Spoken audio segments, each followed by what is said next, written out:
Hello बच्चों, welcome back to my channel. कैसे हैं आप सब लोग। मैं आप लोगों को बीपीएससी की जो वैकेंसी आई है जिसमें जिन बच्चों ने पीजीटी अकाउंटेंसी का फॉर्म डाला है उन लोगों की प्रिपरेशन करा रही थी। उसमें आप लोग की क्लासेस चल रही थी, जिसमें आज का जो हमारा टॉपिक रहेगा हम पढ़ेंगे लेजर के बारे में। इससे पहले हम पढ़ चुके हैं कि जो डबल एंट्री है क्या होती है, बेसिक कॉन्सेप्ट क्या होते हैं, जर्नल क्या होता है। आज की वीडियो में हम पढ़ेंगे लेजर क्या होता है, क्योंकि जर्नल के बाद हम लेजर बनाते हैं। तो लेजर होता क्या है, किस तरह से बनाया जाता है, कैसे उसमें पोस्टिंग की जाती है, या उसके साथ ही एक चीज और बहुत इंपॉर्टेंट है जिससे क्वेश्चन बन सकता है, वो है आपकी कैश बुक, रोकड़ खाता, उससे या फिर रोकड़ बही कह सकते हैं। उससे रिलेटेड भी क्वेश्चन आ सकते हैं। आज की वीडियो में हम उसके बारे में भी थोड़ा सा समझेंगे और फिर एमसीक्यूज उससे सॉल्व करेंगे। तो आइए वीडियो को शुरू करते हैं। लेकिन शुरू करने से पहले जिन बच्चों ने सब्सक्राइब नहीं किया होगा सब्सक्राइब कर लीजिए, वीडियो को लाइक जरूर कर दीजिएगा और फ्रेंड्स को वीडियो को शेयर भी कर दीजिएगा। आइए शुरू करते हैं। तो जर्नल जब हम बना लेते हैं तो जर्नल में जो एंट्रीज की जाती हैं, जितनी भी एंट्रीज हमने करी होती हैं अलग अलग तरह की, जैसे कि आपको पता है 3 तरह के अकाउंट्स आपके होते हैं, पर्सनल होता है, रियल होता है और नॉमिनल होता है।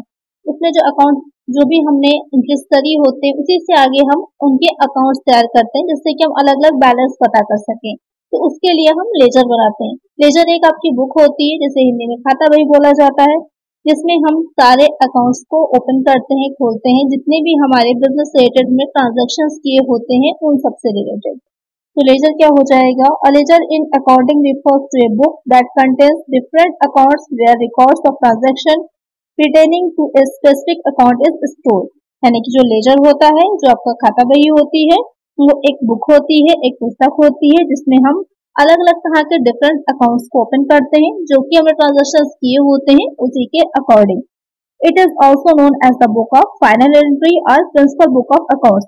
ये ध्यान में रखिएगा ये पॉइंट को, कि जो लेजर होता है उसे, जो कि आपने जर्नल को क्या कहा था, जर्नल जो थी वो हमारी ओरिजिनल एंट्री की बुक थी, प्रारंभिक बुक थी, लेकिन जो लेजर होता है वो फाइनल एंट्री की बुक कहलाती है या फिर प्रिंसिपल बुक कहलाती है, जिसे कि आप प्रधान बही कह सकते हैं या फिर कह सकते हैं अंतिम प्रविष्टि की पुस्तक। एग्जाम में डायरेक्ट क्वेश्चन पूछ सकता है, तो ध्यान में रखिएगा। It is a book where all transaction either debited or credited are stored. तो जो भी ट्रांजेक्शन जो आपने डेबिट या क्रेडिट किया होता है, जो भी आपने डेबिट या क्रेडिट किया होता है उसके अकॉर्डिंग हम अकाउंट्स अपने तैयार करते हैं, और जो अकाउंट्स इसमें रखे जाते हैं वो आपकी कंप्लीट बुक क्या कहलाती है, लेजर कहलाती है, खाता बही कहलाती है। तो आपको समझ में आ गया होगा कि लेजर क्या होता है। एक चीज और ध्यान में रखिएगा, लेजर को खाता बही पुस्तकों का बादशाह भी बोला जाता है, किंग ऑफ बुक्स। तो किसमें सारी इंफॉर्मेशन आपको कंप्लीट मिल जाती है बिजनेस से रिलेटेड बहुत ही आसानी से।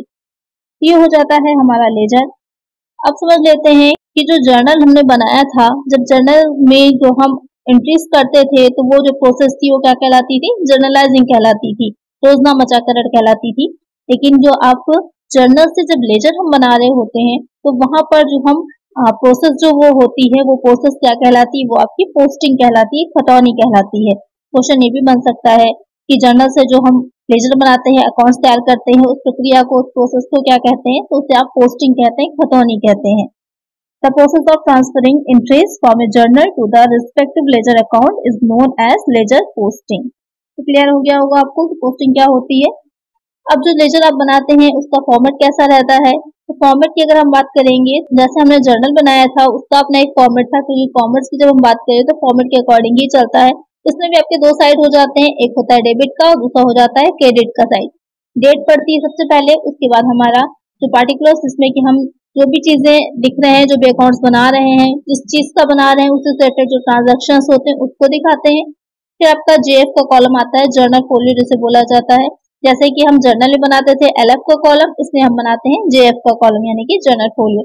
उसके बाद अमाउंट आ जाता है, 20 से जो डिवाइड किया जाता है, तो इसी मोटी लाइन से डिवाइड किया जाता है, जो दोनों को अलग अलग भागों में बांटती है, एक डेबिट साइड दूसरा क्रेडिट साइड हो जाता है। और सेम एज इट इज ही आपका क्रेडिट साइड में भी रहता है, डेट, पर्टिकुलर, जेएफ का कॉलम और अमाउंट हो जाता है।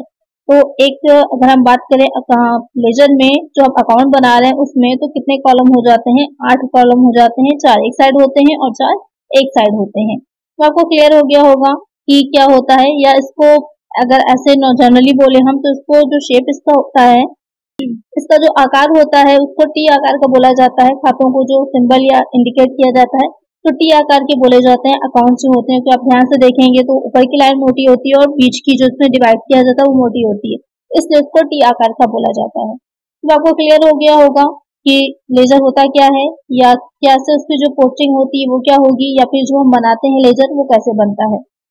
जब जर्नल बनाते थे तो वहां पर हम टू साइड में दिखाते थे, लेकिन बाई नहीं होता था। यहाँ पर ध्यान रखिएगा कि यहाँ पर टू और बाई दो साइड होते हैं। डेबिट साइड में आपकी जो चीजें टू साइड में आएंगी वो आ जाती हैं, और जो क्रेडिट साइड होता है तो वो बाई साइड में आ जाती हैं। यहाँ पर टू और बाई दोनों को ही दिखाया जाता है। बाकी आपके अकाउंट सारे वही रहते हैं जो आपने बनाए होते हैं। उसमें जो अकाउंट हम लोग अलग अलग टाइप के बनाते हैं, तो personal account, real account, nominal account, इसमें बहुत से अकाउंट आ जाते हैं कि जो जो उनका नेचर होता है उसी के अकॉर्डिंग हम उसकी एंट्री कर देते हैं। तो ये आपका मेन हो जाएगा कि क्या होती है हमारी लेजर। अब समझ लेते हैं थोड़ा सा हम कैश बुक के रोकड़ बही के बारे में ही, क्योंकि जो कैश बुक होती है वो लेजर भी मानी जाती है और जर्नल भी मानी जाती है। इसीलिए मैंने साथ में यहाँ पे इंक्लूड किया है कि उससे रिलेटेड क्वेश्चन आपका बन सकता है कि कैश बुक जो होती है एक टाइप में लेजर भी रहती है, और जो आपका जर्नल है वो भी मानी जाती है। क्या होती है कैश बुक? नाम से क्लियर हो रहा है कैश बुक। जब आप कैश बुक रखते हैं तो आपको वहां पर जो हम लेजर बना रहे होते हैं तो वहां पर कैश अकाउंट हम नहीं बनाते हैं, यानी कि रोकड़ खाता हम नहीं बनाते हैं अगर हमने कैश बुक अपने बिजनेस में बनाई होती है। कैश बुक नाम से क्लियर हो रहा है, जो भी ट्रांजैक्शन आप डायरेक्टली कैश में करते हैं उसकी एंट्री आप यहाँ पर करते हैं। या तो आपने रिसीव किया हो कुछ, या तो आपने पेमेंट किया हो, दोनों की ही एंट्रीज आप कैश बुक में करते हैं। बाकी किसी भी तरह का और कोई एंट्री नहीं की जाएगी। जो लेन देन आप सिर्फ कैश में करेंगे उनको ही आप कैश बुक में दिखाएंगे। Cash book is a special type of book that is only concerned with the recording of cash transaction of an organization. ये सिर्फ कैश ट्रांजैक्शन जो होते हैं उसी के बारे में ही बताती है, या उसी से रिलेटेड चीजों को ही इसमें दिखाया जाता है। It performs the dual role of both journal and a ledger for all the cash transaction taking place in a business. मैंने पहले भी आपको बताया कि ये आपका जर्नल और लेजर दोनों का ही रोल प्ले करती है, या दोनों की जगह पर ही काम करती है। A cash book records all the cash received on the debit side. इसके दो साइड इसके भी रहते हैं, एक डेबिट हो जाता है, दूसरा क्रेडिट हो जाता है। जो डेबिट साइड होता है उसमें जितनी भी हमको कैश रिसीव्ड हुई है, जितनी भी तरह से जिस भी आइटम से हमको कैश मिली है, उसको हम डेबिट साइड में दिखाते हैं। और जो क्रेडिट साइड होता है, जो कुछ भी हमने कैश में पेमेंट किया होता है वो सब हम क्रेडिट साइड में दिखाएंगे। क्वेश्चन बनते हैं इससे रिलेटेड, तो ध्यान में रखिएगा दोनों चीजों को। नोट्स बनाते चलिए। जो अपने नोट्स होते हैं आपको कितनी भी पीडीएफ क्यों ना मिल जाए, लेकिन जो आप लोग खुद नोट्स बनाएंगे वो एग्जाम टाइम में आपको वो नोट्स याद रहते हैं। इसलिए एक एक पॉइंट को नोट करते रहिए और अपने नोट्स खुद बनाइए। पीडीएफ से कुछ नहीं होगा फायदा आपको, आपके अपने नोट्स जो होंगे आपको बेनिफिट उसी से मिलेगा। इसलिए मैं बहुत ज्यादा आपको डिटेल नहीं देती हूँ, थोड़ा सा लिमिटेड ही देती हूँ, जिससे कि आप आसानी से नोट्स अपने बना सके। तो नोट्स बनाइए। हम लोग चाहे स्टार्टिंग में जो ग्रेजुएशन में थे या उसके आगे जो भी आपने पढ़ाई करी हो, तब भी नोट्स ही आपके काम आते थे, और इसमें भी आगे आपके नोट्स ही काम आएंगे। तो नोट्स बनाइए जिससे कि आपको एग्जाम टाइम में एग्जैक्टली याद रहे कि क्या क्या चीजें थी आप लोग, क्योंकि जब आप नोट्स में लिखते हैं तो आपको दो बार चीजें क्या होती है, रिवाइज हो जाती हैं, इसलिए इजी रहता है। तो यहाँ हम बात कर रहे थे कि जो कैश बुक होती है उसमें डेबिट साइड में आपका रहेगा कैश रिसिप्ट, और क्रेडिट साइड में हो जाती है जितने भी आपके पेमेंट्स रहते हैं। और एक पॉइंट बहुत इंपॉर्टेंट इसमें याद रखिएगा, जो कैश बुक होती है, ये जो कैश बुक होगी वो हमेशा ही आपका डेबिट बैलेंस दिखाती है। मोस्टली डेबिट बैलेंस आता है। जब बात डेबिट बैलेंस की जा रही तो क्या मतलब होगा? डेबिट बैलेंस का मतलब ये होता है कि डेबिट साइड आपका बड़ा है, क्रेडिट साइड छोटा है। जिस भी बैलेंस की बात करी जाएगी, यानी कि डेबिट अगर बोलेंगे डेबिट बैलेंस है, मतलब जो डेबिट साइड का टोटल था वो बड़ा था क्रेडिट साइड से, इसलिए डेबिट बैलेंस आया। तो डेबिट बैलेंस का मतलब क्या होगा? क्योंकि डेबिट बैलेंस में आपकी कैश रहती है जो रिसीव हुई है सारी, तो अगर आपके रिसीविंग ज्यादा है और पेमेंट आपने कम कर किया है तो क्या है, आप पास ज्यादा कैश है, आप प्रॉफिट में जा रहे हैं। लेकिन अगर इसके जस्ट अपोजिट हो जाए, वैसे नहीं होता है, मेनली आपकी डेबिट बैलेंस ही रहता है। तो यहाँ पे आपको क्लियर हो गया होगा कैश बुक के बारे में, ये आपकी जर्नल भी है और क्या है, लेजर भी है, दोनों ही माना जाता है। डिपेंड करता है कि आपको किस तरह से किस उसमें यूज की जा रही है। और एक चीज और ध्यान में रखने वाली बात कि जब हम कैश बुक खोलते हैं तो हम कैश अकाउंट नहीं बनाते लेजर में, और इसमें भी आपके दो साइड रहते हैं, टू और बाई साइड रहते हैं। जो आपका डेबिट साइड रहता है वो टू हो जाता है और क्रेडिट साइड बाई हो जाता है। तो आपको सारी चीजें क्लियर हो गई होंगी। और ये कई तरह के कॉलम की भी होती है, आपकी सिंपल कैश बुक होती है, दो कॉलम की होती है, तीन कॉलम की होती है। जो सिंपल वाली रहती है इसमें सिर्फ आपका कैश का कॉलम रहता है। टू कॉलम्स की होती है, इसमें कैश होती है और साथ में आपकी कैश और डिस्काउंट होता है, बैंक और डिस्काउंट होता है, कैश और बैंक है ये रहता है। तीन कॉलम्स की रहती है, कैश, बैंक और डिस्काउंट तीनों रहेंगे। यहाँ पे एक पेटी कैश बुक बनती है। जो पेटी कैश बुक बनती है साधारण खुदरा रोकड़ वही जिसे बोला जाता है। इसमें जो आपके डेली रूटीन के जो खर्चे एक्सपेंसेस होते हैं छोटे मोटे उनको नोट करने के लिए इसको बनाया जाता है। वो आपकी पेटी कैश बुक या फिर खुदरा रोकड़ वही कहलाती है। अब सारी चीजें हमें क्लियर हो गई। अब आइए चलते हैं इसके एमसीक्यूज की तरफ और उसे सॉल्व करते हैं। खाता बही को डैश की पुस्तक कहा जाता है। A ledger is called a book of dash. Primary entry, final entry, original entry, none of the above. तो जो लेजर होता है, खाता बही होती है, वो किस तरह की बुक होती है? तो मैंने बताया ही था आपको, जो प्राइमरी होती है वो कौन सी होती है? जर्नल हो जाता है। और जो फाइनल एंट्री की बुक होती है वो हो जाती है हमारी लेजर। और बुक कीपिंग का काम भी आपका यहीं तक रहता है, लेजर बनाने तक। उसके आगे हम अकाउंटिंग करते हैं। तो यहाँ पर करेक्ट आंसर होगा हमारा ऑप्शन बी। नेक्स्ट क्वेश्चन है, निम्न में से किससे खाता बही तैयार किया जाता है? From which of the following is a ledger account prepared? Transaction, journal, events, none of the above. जो ट्रांजैक्शंस होते हैं उससे हम जर्नल प्रिपेयर करते हैं और जर्नल से हम जो अपनी लेजर है या जो अकाउंट्स हम बना रहे होते हैं उनको प्रिपेयर करते हैं। तो करेक्ट आंसर यहाँ पे क्या होगा? Option B. अगर यही चीज जर्नल के लिए पूछी जाती है तो वहां पर हमारा आंसर क्या होता? ट्रांजैक्शन होता, कि लेन देन जो हमने किए होते हैं उससे हम जर्नल बनाते हैं। करेक्ट आंसर होगा ऑप्शन बी। नेक्स्ट क्वेश्चन है, किसी जर्नल से वस्तुओं को उनके संबंधित खाता बही खातों में स्थानांतरित करने की प्रक्रिया को कहा जाता है? The process of transferring of items from a journal to their respective ledger account is called as entry, arithmetic, balancing, posting. तो जब जर्नल जो हमने बनाया है उससे जो हम लेजर बना रहे होते हैं तो उसकी जो प्रोसेस होती है या जो ट्रांसफर हम कर रहे होते हैं चीजों को, उसकी जो प्रोसेस होती है वो क्या कहलाती है? तो वो कहलाती है आपकी खतौनी यानी कि पोस्टिंग। जर्नल में वो प्रोसेस क्या आती है? होती है जर्नलाइजिंग। यहाँ पर जो प्रोसेस होती है कहलाती है पोस्टिंग। एक आंसर क्या होगा हमारा? Option D. नेक्स्ट क्वेश्चन है, द लेजर कॉलम जो प्रविष्टि को जर्नल से जोड़ता है कहलाता है? The ledger column that links the entry with the journal is called as JF column, LF column, credit column, debit column. तो जर्नल में हम क्या बनाते हैं? जर्नल में हम लेजर फोलियो बनाते हैं और जो लेजर होता है उसमें हम क्या बनाते हैं? जर्नल फोलियो बनाते हैं। तो जो लेजर कॉलम, यहाँ पर क्वेश्चन आपसे लेजर सेटेड पूछ रहा है, जो लेजर कॉलम होगा जर्नल से रिलेट करता है वो आपका जेएफ कॉलम कहलाता है। तो एक आंसर होगा हमारा ऑप्शन ए। क्वेश्चन को ध्यान से समझिएगा, नहीं तो यहाँ पर बच्चे कंफ्यूज हो जाएंगे, जेएफ कॉलम है, एलएफ कॉलम है। लेजर में जो हम कॉलम बनाते हैं वो जेएफ कॉलम बनाते हैं, तो इसलिए आपका आंसर होगा ऑप्शन ए। नेक्स्ट क्वेश्चन है, accounts that have credit balance are closed by using the statement. जिन खातों में जमा शेष है उन्हें किस स्टेटमेंट का उपयोग करके बंद कर दिया जाता है? यानी कि जो हम अकाउंट्स बनाते हैं, क्योंकि आपने अकाउंट्स में देखा होगा कि हमारे यहाँ तो डेबिट शेष आता है या तो क्रेडिट शेष आता है, यानी कि हम कहीं ना कहीं से जो बैलेंस कैरिड फॉरवर्ड करते हैं, अपना बैलेंस सीडी आप लोग करते नहीं है लास्ट में अकाउंट क्लियर बनाने के लिए, नीचे टोटल इक्वल करने के लिए हम सीडी कर देते हैं। उसके बाद जो नेक्स्ट ईयर हम बनाते हैं उसमें ही वो लेकर के आ जाते हैं, उसको बैलेंस बीडी कर देते हैं। तो यहाँ पर जो हम स्टेटमेंट किस स्टेटमेंट का प्रयोग करते हैं तो टू बैलेंस सीडी हो जाता है कैरिड फॉरवर्ड। एक आंसर होगा ऑप्शन डी। अब यहाँ पर एक चीज का ध्यान दीजिएगा कि क्वेश्चन में आपसे क्या कहा था, यहाँ पर अब बाई और टू में कंफ्यूज हो जाएंगे। क्वेश्चन आपसे कह रहा था कि क्रेडिट बैलेंस, क्वेश्चन जितना इजी दिखता है उतना होता नहीं है। यहाँ पर क्वेश्चन आपसे कह रहा था कि क्रेडिट बैलेंस है, यानी कि क्रेडिट साइड आपका बड़ा है, तो बैलेंस किसमें आपका निकल करके आएगा? बैलेंस जाएगा आपका जो डेबिट साइड होगा उसमें, इसलिए आपका करेक्ट आंसर क्या होगा? टू बैलेंस सीडी होगा। अगर आप थोड़ा सा ध्यान नहीं लगाएंगे तो अगर आपने बाई बैलेंस सीडी कर दिया तो आपका आंसर गलत हो जाएगा। क्वेश्चन को जितना आसान दिखता है उतना होता नहीं, उसमें कुछ ना कुछ ऐसी चीजें होती हैं जो आपको कंफ्यूज करने के लिए छुपी होती है। क्वेश्चन पे ध्यान दिया करिए। करेक्ट आंसर होगा ऑप्शन डी। नेक्स्ट क्वेश्चन है, किसी खाते में डेबिट शेष कब स्थापित होता है? An account is having debit balance is established when, यानी कि जो हम अकाउंट बना रहे होते हैं उसमें डेबिट बैलेंस कब बनता है?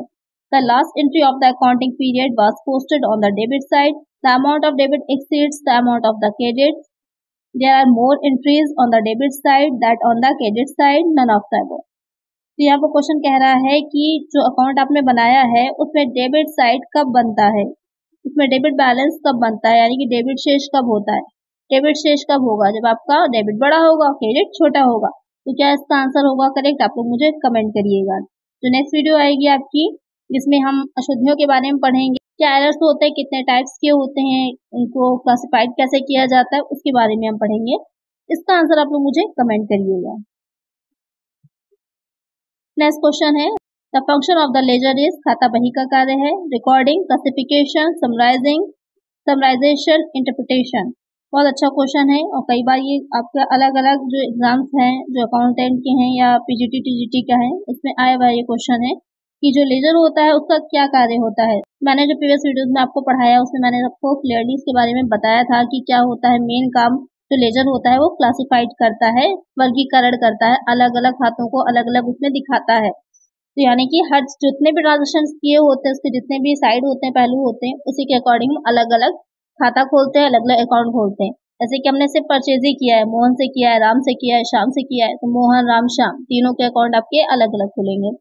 तो आपको क्या कर रहा है, क्लासिफाई कर रहा है। और इसके अलावा भी आप दूसरा तरीका भी समझ सकते हैं क्लासिफाइड करने का। रियल अकाउंट्स को अलग करता है, नॉमिनल को अलग करेगा, पर्सनल अकाउंट को अलग कर देंगे। तो यह क्या करता है, वर्गीकृत करता है। तो एक आंसर होगा हमारा ऑप्शन बी। रिकॉर्डिंग किसमें होती है, रिकॉर्डिंग आपकी जर्नल में होती है। और संक्षिप्तीकरण किसमें होता है, बहुत अच्छा पॉइंट है ये आपका। तो समराइजेशन किसमें हम करते हैं, तो एक आंसर बताइए इसका मुझे आप लोग कि संक्षिप्तीकरण जो समराइज करते हैं वो हम किस चीज में करते हैं। इसका आंसर आप लोग मुझे कमेंट करिएगा। नेक्स्ट क्वेश्चन है खाता बही का क्रेडिट शेष है, credit balance of ledger is a revenue or an asset, a revenue or a liability, an expenses or an asset, an expenses or a liability. यानी कि जो हम अकाउंट्स बना रहे हैं, लेजर अपने बनाते हैं, तो उसमें क्रेडिट बैलेंस जो दिखाता है वो कौन से अकाउंट्स ऐसे होते हैं जिनमें क्रेडिट बैलेंस आता है। यानी कि क्रेडिट साइड आपका बड़ा रहता है और डेबिट छोटा होता है। वो आपके हो जाते हैं रेवेन्यू या फिर जो लायबिलिटी होती है, जो आय हुई है या फिर जो हमारे दायित्व बने हैं, वहां पर हमारा मोस्टली क्रेडिट बैलेंस रहता है। एक आंसर होगा हमारा ऑप्शन बी। नेक्स्ट क्वेश्चन है निम्नलिखित में से कौन सा कथन सही है, which of the following statement is correct. All entries except cash transactions can be recorded through journal. Ledger is a part of subsidiary book. Purchase book records all the purchases whether cash or credit. Bank column of cash book always has debit balance. बहुत अच्छा question है, ध्यान से समझिएगा इसको। इससे आपके बहुत से डाउट्स भी क्लियर हो जाएंगे और बहुत से क्वेश्चंस के इसमें कई एक एमसीक्यूज के आंसर भी छुपे हैं। तो क्वेश्चन में कह रहा है कि इसमें से कौन सा आपका जो स्टेटमेंट है वो करेक्ट होगा। पहला स्टेटमेंट कह रहा है कि नगद लेन देन को छोड़कर सभी प्रविष्टियां जर्नल के माध्यम से दर्ज की जा सकती हैं। खाता बही सहायक पुस्तक का एक हिस्सा है, क्या ये करेक्ट है, नहीं है, क्योंकि आपकी जो लेजर होता है वो सब्सिडरी बुक्स में नहीं आता, लेजर अलग होता है। हम जर्नल जो बनाते हैं और जर्नल की जो सब्सिडरी बुक्स होती हैं तो उसमें आ जाती है हमारी परचेज बुक आती है, परचेज रिटर्न है या सेल्स बुक है, सेल्स रिटर्न है, बीआर बुक है, या जो आपकी बिल्स पेएबल बुक होती है, ये सारी बुक्स आती हैं। तो इस वीडियो में मैंने बहुत अच्छे से आपको समझाया था, इसका एक पूरा फॉर्मेट दिया था जिसमें सारी बुक को अलग अलग डिफाइन करके समझाया था। तो खाता बही जो थी वो एक सहायक बुक नहीं है। जो आपकी परचेज बुक होती है उसमें जितना भी हमने क्रय किया हो, जो भी परचेज किया हो, चाहे वो नगद में हो, कैश में हो या फिर उधार में किया हो, उसको हम दिखाते हैं। ऐसा नहीं होता, जो परचेज बुक होती है उसमें सिर्फ हम क्या दिखाते हैं, जितना भी हमने परचेज क्रेडिट पर किया होता है, उधार जो हमने क्रय किया होता है, सिर्फ हम उसको दिखाते हैं। और जो हमने कैश में किया होगा उसे हम कहाँ दिखाएंगे, कैश बुक में दिखाएंगे या तो फिर कैश अकाउंट होगा वहां पर हम दिखाएंगे। जितना भी हमने उधार में किया होगा वही उसको ही हम इसमें दिखाएंगे। तो ये भी पॉइंट आपका गलत हो जाएगा। फिर आता है bank column of cash book always has debit balance, कि जो बैंक कॉलम होता है कैश बुक का उसमें हमेशा डेबिट बैलेंस ही रहता है। तो अब यहाँ पर इस पॉइंट पर ध्यान रखिएगा कि जो कैश बुक होती है उसमें जो हम बनाते हैं तो वहां पर मोस्टली हमेशा ही आपका डेबिट बैलेंस ही रहता है, डेबिट शेष ही रहता है। लेकिन जब उसी का हम दो खानों वाली बनाते हैं, 2 कॉलम्स की या 3 कॉलम्स की जब हम कैश बुक बनाते हैं, जिसमें कि हमारा जो बैंक का कॉलम भी बनता है, तो वहां पर जरूरी नहीं होता है कि आपका हमेशा डेबिट बैलेंस ही रहे, वो आपका क्रेडिट बैलेंस भी हो सकता है। इसलिए वाला पॉइंट आपका गलत हो जाएगा कि bank column of cash book always has debit balance. अगर कैश बुक के बारे में सिर्फ ये बात कही होती है, जो आपका कैश का कॉलम रहता है, तो वहां पर ये पॉइंट आपका करेक्ट होता। लेकिन बैंक कॉलम के बारे में कह रहा है कि ऑलवेज हैज डेबिट बैलेंस, तो ये आपका करेक्ट नहीं होगा। यहाँ पर डेबिट या क्रेडिट कोई भी बैलेंस हो सकता है। सही क्या होगा, जो आपका फर्स्ट पॉइंट दे रखा था, all entries except cash transaction can be recorded through journal, कि जितने भी एंट्रीज होती हैं कैश ट्रांजेक्शन को छोड़कर उसको हम जर्नल के थ्रू रिकॉर्ड कर सकते हैं। ये आपका क्या हो जाएगा, करेक्ट होगा। तो एक आंसर होगा हमारा ऑप्शन ए। नेक्स्ट क्वेश्चन है निम्नलिखित में से कौन सा खाता एक लेखा अवधि के अंत में बंद कर दिया जाता है। Which of the following accounts are close at the end of an accounting period. Nominal account, balance sheet, real account, none of them. अच्छा क्वेश्चन है, ध्यान से समझिएगा कि कौन सा ऐसा अकाउंट है जो आपके अकाउंटिंग पीरियड होता है, लेखावधि होती है कि उसके अंत में उसे हम बंद कर देते हैं। जो नॉमिनल अकाउंट्स होते हैं, नाम मात्र के खाते होते हैं, उसका शेष जो होता है, उसका जो बैलेंस निकल करके हमारा आता है, तो प्रॉफिट होगा या तो फिर लॉस होता है, तो उसको हम कहाँ ट्रांसफर कर देते हैं, प्रॉफिट एंड लॉस अकाउंट में ट्रांसफर कर देते हैं और उसको हम बंद कर देते हैं। जो नॉमिनल अकाउंट्स होते हैं उन अकाउंट्स को बंद कर देते हैं और उसके शेष को हम ट्रांसफर कर देते हैं प्रॉफिट एंड लॉस अकाउंट में, उससे हमारा प्रॉफिट या फिर लॉस निकल करके आ जाता है। तो लेखावधि के अंत में जो क्लोज कर दिया जाता है वो हो जाते हैं हमारे नॉमिनल अकाउंट्स। एक आंसर होगा ऑप्शन ए। और जो बैलेंस शीट होती है, बैलेंस शीट तो हमारी दिखाती ही है कि क्या शेष है हमारा, क्या हमारे बैलेंस है सारे अकाउंट्स के। और जो रियल अकाउंट्स होते हैं तो उसका जो शेष होता है उसको हम ट्रांसफर करते हैं बैलेंस शीट में। जो नॉमिनल अकाउंट होता है उसको हम क्लोज करके उसके जो हमारा निकल करके आया होता है उसको हम ट्रांसफर करते हैं प्रॉफिट एंड लॉस अकाउंट में, उससे हम प्रॉफिट एंड लॉस निकाल लेते हैं। एक आंसर होगा ऑप्शन ए। नेक्स्ट क्वेश्चन है, निम्नलिखित में से किसे तलपट तैयार करने के आधार के रूप में जाना जाता है? Which of the following is known as the base of preparing trial balance? जो हम लेजर बनाते हैं उसको हम जर्नल के बेस पे बनाते हैं और जो हम ट्रायल बैलेंस बनाते हैं उसे हम लेजर के बेस पे बनाते हैं। लेजर में जो अकाउंट्स हमने रखे होते हैं उससे जो बैलेंस निकल के आता है उससे हम ट्रायल बैलेंस बनाते हैं, ये चेक करने के लिए कि जो अकाउंट्स हमने रखे थे या जो हमने इंटरेस्ट करी हैं, जो पोस्टिंग्स करी हैं, वो सब पूरी तरह से सही है। क्योंकि अगर दोनों साइड इक्वल आ रहे होंगे यानी कि अभी तक आपने जितना भी काम किया था बुक कीपिंग का वो काफी हद तक करेक्ट है। बाकी एक्सेप्शंस तो आपके वो अशुद्धियां हैं, एरर्स रहती हैं, जैसे कि हम नेक्स्ट वीडियो में पढ़ेंगे, वो अलग रहती हैं। मेन ये माना जाता है कि अगर आपका ट्रायल बैलेंस के दोनों साइड इक्वल आ गए हैं तो ये मान लिया जाता है कि हाँ पूरी तरह से आपके जो अकाउंट्स हैं वो एक्यूरेट हैं। तो यहाँ पर करेक्ट आंसर क्या होगा हमारा? Option C. नेक्स्ट क्वेश्चन है, व्यक्तिगत और वास्तविक खातों का शेष दिखाया जाता है। The balance of personal and real accounts are shown in the profit and loss account, balance sheet, current account, trading account. तो अभी मैंने आपको प्रीवियस क्वेश्चन जो लिया था तो उसमें समझाया ही था कि जो हमारा नॉमिनल अकाउंट होता है उसके शेष जो उसका बैलेंस होता है उसको हम ट्रांसफर करते हैं प्रॉफिट एंड लॉस अकाउंट में। लेकिन जो आपके व्यक्तिगत और वास्तविक खाते होते हैं उसका जो शेष होता है, उसका जो बैलेंस होता है उसको हम कहाँ दिखाते हैं? वो हमारा जाता है बैलेंस शीट में। जो हम बैलेंस शीट बना रहे होते हैं वर्ष के अकाउंटिंग पीरियड के एंड में, वहां पर हम उसमें ट्रांसफर कर देते हैं जिससे कि हमें ये पता चल सके कि एट द एंड या अकाउंटिंग पीरियड के एंड में हमारे जो बिजनेस है उसकी फाइनेंशियल स्टेटस क्या है, किस तरह का है, कितना आपके पास एसेट्स हैं, क्या लायबिलिटीज हैं, इसको अच्छे से समझने के लिए हम उसमें ट्रांसफर कर देते हैं। तो करेक्ट आंसर क्या होगा हमारा? Option B. नेक्स्ट क्वेश्चन है, यदि किसी बैंक खाते का क्रेडिट पक्ष डेबिट पक्ष से अधिक है तो ये दर्शाता है if credit side of a bank account is greater than the debit side, it indicates which of the following? Bank overdraft, cash at bank, bank balance, current asset. तो यहाँ पर क्वेश्चन कह रहा है कि जो बैंक अकाउंट होता है तो आपको याद होगा जो कैश बुक हम बनाते हैं उसमें आपका बैंक का भी कॉलम रहता है, जो 2 कॉलम वाली होती है हमारी या 3 कॉलम वाली होती है, उसमें बैंक का भी एक हमारा रहता है। तो यहाँ पर जो कह रहा है कि अगर आपका क्रेडिट पक्ष डेबिट पक्ष से अधिक है, यहाँ पर देखिए अपोजिट हो गया।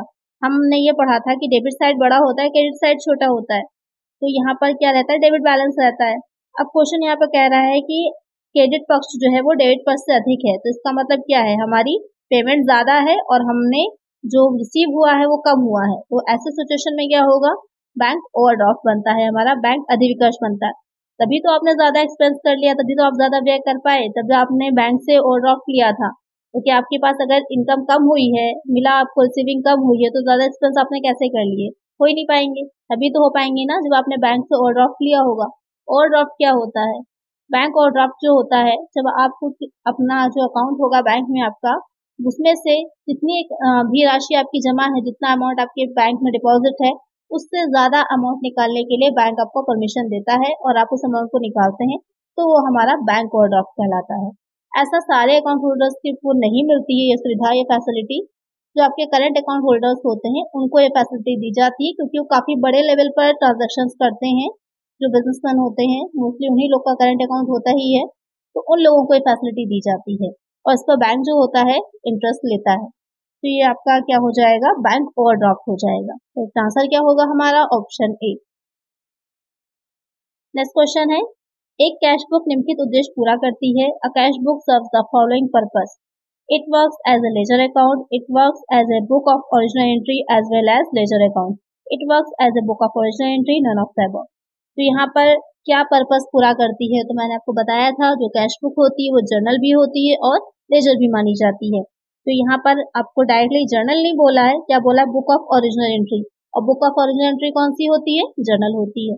सारे पॉइंट्स को ध्यान में रखिएगा, तभी आप एग्जाम में अच्छा परफॉर्म कर पाएंगे। अगर कहीं पर कुछ भी मिस हुआ तो वहीं से आपका गलत हो जाएगा। तो बुक ऑफ ओरिजिनल एंट्री कौन सी हो जाती है, जर्नल होती है। तो यहाँ पर आपका जो बी पॉइंट है वो करेक्ट हो जाएगा। तो एक आंसर होगा हमारा ऑप्शन बी। नेक्स्ट क्वेश्चन है, रोकड़ बही का क्रेडिट पक्ष डैश है, the credit side of A cash book is dash, the loss side, the receipt side, the profit side, the payment side.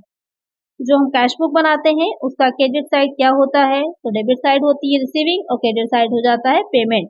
क्या हो जाएगा, भुगतान पक्ष होता है। एक आंसर क्या होगा हमारा, ऑप्शन डी। तो आज की वीडियो में इतना ही। आई होप आपको अच्छे से सारी चीजें क्लियर हो गई होंगी, समझ में आ गया होगा लेजर के बारे में भी और कैश बुक के बारे में भी। तो अगर वीडियो अच्छी लगी है और समझ में आई, हेल्पफुल रही है, तो लाइक जरूर कर दीजिएगा और चैनल पर नए हैं सब्सक्राइब नहीं किया है सब्सक्राइब करिए और फ्रेंड्स साथ वीडियो को शेयर कर दीजिएगा। मिलते हैं नेक्स्ट वीडियो में। Thank you.